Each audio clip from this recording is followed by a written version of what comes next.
વાચીની દેવી. લેખક ધૂમકેતુ. પ્રકરણ 33. કુમાર વલ્લભદેવ. વલ્લભદેવ, બેટા વલ્લભ, વલ્લભ. વાચીની દેવી પટ્ટકુટ્ટીમાં પ્રવેશ કરતાં જ વલ્લભ પાસે દોડી. એના અંતરમાં મૂક વેદના જન્મી હતી. હાથ આવેલું રત્ન રોળાઈ જતું એણે જોયું અને એનું હૃદય ફાટી ગયું. વલ્લભમાં અને દુર્લભમાં ફેર હતો. વલ્લભ એટલે વલ્લભ, અશાંત નહીં, રાગ કે ઉતાવળ પણ નહીં. સામે શૈયા ઉપર શાંત વલ્લભ પડ્યો હતો. એની આંખો અત્યારે બંધ હતી. ન કળી શકાય કે ન સમજી શકાય એવી કોઈ ભયંકર વેદના એને પીડી રહી હતી. એના મોંમાંથી અરેરાટીનો એક પણ શબ્દ નીકળતો ન હતો. એનું મોં પણ દુઃખોનો કોઈ ભાવ ન દેખાડતા નિશ્ચલ પથ્થરની જેમ અત્યંત શાંત હતું. પણ એનું દુઃખ કેટલું અસહ્ય છે એની કલ્પના ક્યારેક જરાક ઊંચા થઈને પાછા પથારીમાં પડી જતા એના હાથથી આવી જતી હતી. ભીમદેવ ત્યાં પાસે ઊભો હતો. એના નેત્રમાંથી આંસુની ધારા વહી રહી હતી. મહારાજ, દામોદર શાંત સ્વસ્થ પગલે આગળ આવ્યો. પ્રભુ, હું દામોદર આપની આજ્ઞા લેવા આવ્યો છું. ફૈબા આવ્યા છે મહારાજ.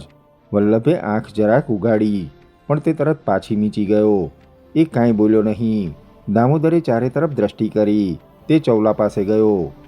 અત્યારે ઝડપી સાંઢે તમે પાટણ ઉપડો, તેણે ચૌલાને કહ્યું. પ્રભુ, કેમ? ચૌલાએ બે હાથ જોડ્યા. સૈનિક જાય એમાં વખતે વાંધો પણ આવે. મહારાજ વૈજલદેવ આવે, તુરત આવે, તમે લઈને જાવો, વખતે કંઈ થાય. ચૌલાએ હાથ જોડીને તત્કાલ રજા લીધી. દામોદરે એને પાછી બોલાવી. આ સંદેશવાહક જે વૈજલદેવ પાસે જાય છે ને ત્યાંથી આવે છે, એ કોઈ સામાન્ય કામ કરવા જતો નથી એમ સમજીને તમે જજો. તમને મોકલવામાં એ હેતુ છે. અહીં આપણું સૈન પડ્યું છે. માલવા આ બાજુ રાહ જુએ છે. ત્યાં લાટ ટાપીને બેઠું છે. અહીં કુમાર ભયંકર સ્થિતિમાં છે. એક શબ્દ કે એક નાની સરખી ઇશારત પણ જો તમારી પાસેથી કોઈ પણ પામી જશે, કે હેતુ તમારો કળી જશે, કે પરિસ્થિતિ તમારી જાણી જશે, તો તમને અહીં રોળી નાખશે. આ સંદેશો એટલા માટે તમને આપ્યો છે. એ જોજો, એક પણ ક્ષણ થોભવાનું નથી, લેશ પણ ગભરાટ બતાવવાનો નથી, અને એક પળ પણ ગુમાવવાની નથી. ઉપડો હવે, ભગવાન સોમનાથ તમને સહાય કરે. ચૌલા નમીને ઉપડી ગઈ. દામોદર એની પાછળ જોઈ રહ્યો. તે ત્વરાથી જતી હતી, પણ એની ચાલ ઉપરથી ગભરાટની એક સહેજ નિશાની પણ ગમે તેવા ગુપ્તચરને પણ ન મળે એટલી સ્વસ્થતા એનામાં હતી. દામોદરે એ જોયું ને તરત પાછો ફર્યો. તમે પ્રભુ, મહારાજ દુર્લભરાજને અહીં બોલાવી લાવો, અને દાદા બાપુને જરાક વધારે સ્વસ્થતા મળવા માટે તમારી સાથે ત્યાંની છાવણી સુધી લઈ જવાના છે. માલવ વિગ્રહ અનિવાર્ય થઈ પડ્યો છે, માટે વ્યૂહ કરવા પાછા હટવું પડે છે એમ કહેવું. રાણાજીને પણ બોલાવો. આનું પરિણામ શું આવશે એ કલ્પી શકાતું નથી, અને આ પરિણામ પછીનું પરિણામ શું હશે એ કલ્પતા તો ગાત્ર માત્ર ઠંડા થઈ જાય છે. કદાચ કોઈ સૈનિક જીવતો નહીં હોય. પાટણ તો પહોંચે ત્યારે પ્રભુ, પ્રભુ. દામોદર, વાચીનીએ ધીમેથી કહ્યું. પહેલાં મહારાજને અહીં બોલાવો. બહેન, મહારાજ ચામુંડદેવ પિતા છે. એની પાસે પિતાનું હૃદય છે. આ જોશે અને એમનું હૃદય ફાટી જશે. એ વિહવળ અને વ્યગ્ર બની જશે. અત્યારે હજારોની સેના અહીં પડી છે. એ સગળા આપણે આધારે છે. જરાક પણ ભૂલ થશે, વાળના 100મા ભાગ જેટલી, તો એ સગળું સૈન હતું ન હતું થઈ જશે. અત્યારે હવે તમે કોઈ લેશ પણ સ્વસ્થતા ન ગુમાવતા. અત્યારે ત્વરાથી વૈદરાજને બોલાવો, અને પટ્ટકુટ્ટીની આસપાસ હંમેશના નિયમનો વ્યવહાર જ ચાલવા દો. માત્ર અનુચરો સૈનિકો સૌને દૂર પેલા વટવૃક્ષ પાસે રાખો. હમણાં રાણાજી, દુર્લભસેન સૌ આવશે.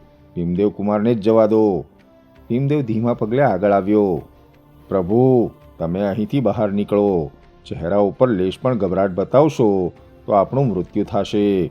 આપણે એવા કપરા સંજોગોમાં છીએ કે આ માંદગીની જરા જેટલી ખબર એક નાનામાં નાના સૈનિકથી માંડીને મોટામાં મોટા સરદાર સુધી કોઈને પણ પડવી ન જોઈએ. હમણાં સાવ પ્રભાત થશે. અહીં અનેક વેત્રીઓ આવશે. સૌને પહેલાં દૂરના વડ પાસે બેસવાનું છે. અંદર સૈન્ય વ્યૂહ માટેની મંત્રણા સભા મળી છે. કોઈને આવવાની રજા નથી. ભીમદેવ જતો હતો ત્યારે દામોદરે તેના ખભા ઉપર હાથ મૂક્યો.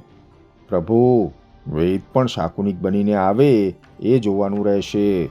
જરા જેટલી અસાવધતા આપણને હતા ન હતા કરી મૂકે તેમ છે. મૂર્હત જોવાય છે. સૈન્ય વ્યૂહની વાતો થાય છે. એવા સમાચાર પ્રગટ કરજો.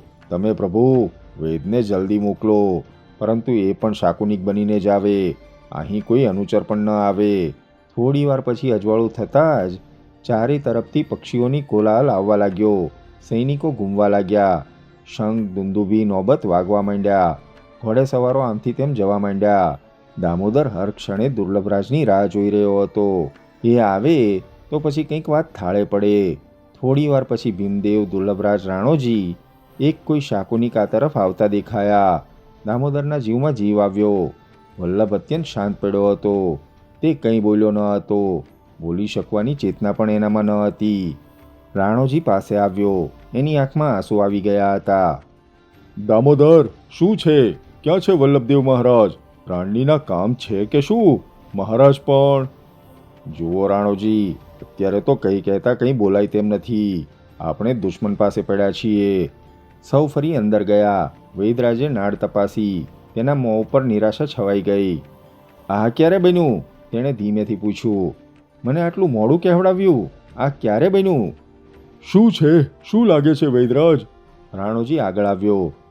વિષપાન. હે, વિષપાન એટલે? લોહીમાં કંઈક એવા કાતિલ રોગની અસર છે કે કોઈ કારી ફાવે તેમ નથી. હું પ્રયોગ કરું. મારી સાથે 2-4 માણસો મોકલો. ક્યાં? દામોદરે પૂછ્યું.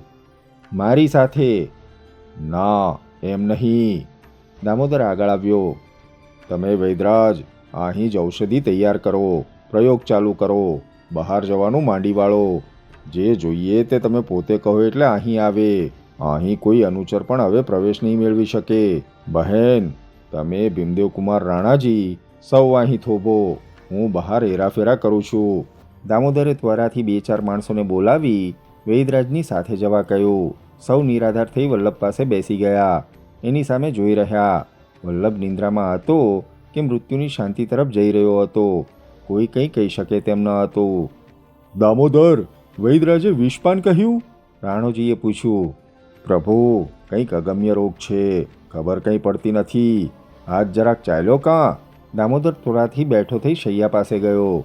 જરાક ચેતના લાગતા દામોદરે કહ્યું. પ્રભુ, મહારાજ, હું દામોદર તમને બોલાવું છું. વલ્લભે જરાક આંખ ઉગાડી. એક ક્ષણ દામોદર સામે નજર માંડી.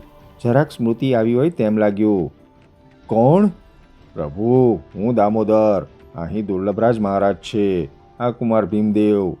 દામોદર બોલવા માંડ્યો. ભીમદેવ? ભીમદેવ ક્યાં છે? મહારાજ, હું આ રહ્યો. આ હું ઊભો. આ મારો હાથ પ્રભુ. ભીમદેવે પોતાનો હાથ એના હાથમાં મૂક્યો. રાણોજી છે, ફૈબા છે પ્રભુ. ભીમ, સૈન્યને બચાવી લો. હું નહીં બચું. સૌ સાંભળી રહ્યા. સ્તબ્ધ બની ગયા. રાણોજી આગળ આવ્યા. મહારાજ, હું રાણોજી તમને બોલાવું છું. પ્રભુ, હું અહીં છું. રાણાજી, હું ક્યાં હતો? ક્યાં ક્યાં જઈ આવ્યો? તમે અહીં ક્યાંથી? આપણે ક્યાં છીએ? આ કૈલાસ નથી? સૌના નેત્રમાંથી આંસુ પડવા માંડ્યા. દામોદરે ત્વરાથી વાતનો દોર પકડ્યો. પ્રભુ, આપણે માલવસેન સામે પડ્યા છીએ. હું તમારી આજ્ઞા લેવા આવ્યો છું. આહા દામોદર, સાંભળ્યું? આપણે માલવા સામે પડ્યા છીએ. દુર્લભરાજભાઈ, તું હવે બધું સંભાળી લે. સૈન્યને સહી સલામત પાછું દોરી લે. હું નહીં બચું. મને એનો મોહ નથી, લોભ નથી, શોક પણ નથી. મેં કંઈક બહુ સુંદર હમણાં જ જોયું. ત્યાં કોઈક મને બોલાવે છે. ભગવાનની કોઈક નર્તિકા. પણ દુર્લભ. વિહ્વળ થતા નહીં, વ્યગ્ર બનતા નહીં, અવ્યવસ્થિત થતા નહીં, વેદના પામતા નહીં, વિવેક મૂકતા નહીં. સૈન્યને બચાવી લો. મારી પાછળના શોકમાં સૈન્યને વિસરતા નહીં. સૈન્ય નહીં હોય તો રાજ નહીં હોય, પાટણ નહીં હોય. સૈન્યને બચાવી લો. સૌથી પહેલું એ કરો. દુર્લભ, દામોદર, મૃત્યુ જાણે નથી એમ વર્તો. સૈન્ય બચાવો. એ જ વખતે શંખનાદ થયો. દામોદરે ત્વરાથી બહાર જોયું. માલવાનો એક મહાન ગજરાજ આવી રહ્યો હતો. એની ભવ્ય અંબાડીમાં કોઈ રાજપુરુષ જેવો માણસ બેઠો હતો. એના હાથ ઉપર રૂપેરી છત્ર ઝૂલતું હતું. સાથે 4-5 ભાલાધારી સવારો હતા. તે પટ્ટકુટ્ટી તરફ આવતો હતો. એક પ્રતિયારી ખબર કરવા દોડતો આવતો હતો. કોણ છે રણમલ? કોણ આવે છે? પ્રભુ, કવિ પરિમલ કહે છે મહારાજ ભોજરાજનો સંદેશો લઈને આવેલ છે. પોતે? કવિરાજ પોતે છે? હા પ્રભુ. દામોદર અંદર દોડ્યો. તેણે સહેજ નિશાની કરી. દુર્લભરાજ આગળ આવ્યો. કેમ છે મહારાજને? થાક ચેડો છે, બોલતા બંધ થઈ ગયા છે. પ્રભુ, હવે આપના ઉપર પાટણનું ભાવિ અવલંબે છે. કવિ પરિમલ આવી રહ્યો છે. તમારે અદ્ભુત સ્વસ્થતા ધારવી પડશે. ત્યાં અંદરના બીજા ખંડમાંથી, પૂજામાંથી આવતાઓ તેવી રીતે બહાર આવજો. હું પરિમલને રોકું છું, એની સાથે વાર્તા વિનોદ કરું છું. મહારાજ, બીજો ઉપાય નથી, આપ સીધાવો. દુર્લભરાજ ભારે અહીંયા ચાલતો થયો. દામોદર, વાચીની આગળ આવી. દામોદર, એનો અવાજ રૂંધાઈ ગયો હતો. વલ્લભ, વલ્લભ, એણે સમર્પણ. એક વખત મને કહ્યું હતું, એ મને યાદ આવે છે. એણે સમર્પણ કર્યું છે, મને સાંભળ્યું. મહારાજને બચાવવા એણે સમર્પણ કર્યું. પેલી ભયંકર નારી, એ ચામુંડને હણનારી હતી. બહેન, એમણે સમર્પણ ધર્મ બતાવ્યો. તમે હવે સ્વસ્થતા બતાવો. તમે જરાક પણ ઉકળાટ કરશો, અસ્વસ્થ થાશો. અત્યારે લેશ પણ વ્યગ્રતા બતાવશો તો હજારો માણસોના જીવન જોખમમાં આવી પડશે. પ્રભુ સોમનાથનું કેવળ નામસ્મરણ કર્યા કરો, બીજું બધું પછી થઈ રહેશે. દામોદર, દામોદર, આ કુમાર, આ દશા, આ સહેવાતી નથી. બહેન, તમે વર્ષો સુધી વજ્ર હૃદય ધારણ કર્યું છે. અત્યારે 2 ક્ષણ સહસ્ત્ર વજ્ર જેવું હૃદય ધારણ નહીં કરો તો પાટણ, પાટણનું સેન, પાટણનું રાજ ને પાટણનો રાજા કાંઈ જ નહીં હોય. ભગવાન સોમનાથનું ધાર્યું થશે. અત્યારે તો આ માલવી કવિ આવ્યો છે. મહાસંધિ વિગ્રહિક જ લાગે છે. હું એને મળવા જાઉં છું. એ ગંધ ઉપર જ આવ્યો લાગે છે. અમે અહીં જ છીએ. મહારાજ દુર્લભરાજને તમારે તો સ્વસ્થ કરીને મોકલવા પડશે. એવા સ્વસ્થ કે ભલે કવિને બેસવું હોય ત્યાં સુધી બેસે, પણ મહારાજના કંઠની જરા જેટલી ધ્રુજારી પણ જોવા ન પામે. મહારાજને કહેજો કે હવે આધાર તમારા ઉપર છે હો, ને હું જરા તાલી પાડીશ. એને બહાર આવવાનો સંકેત સમજી લેજો. પ્રસંગ અત્યંત વિચક્ષણ છે, વિલક્ષણ પણ છે, નાજુક છે, વેદનામય છે. સાચવી શકાશે તો આપણને વિજય પણ મળશે ને યશ પણ મળશે. દુઃખ વ્યક્ત કરીને પણ એકબીજાનું દુઃખ હળવું કરી શકીએ એવો સમય પણ રહ્યો નથી. કેવળ મૂંગા મૂંગા સૌએ પોતપોતાનો ભાગ અજબ સંયમથી ભજવવાનો રહે છે. હું હવે જાઉં, કવિરાજ આવી રહ્યા છે. દામોદર કવિ પરિમલને મળવા માટે સામો ચાલ્યો.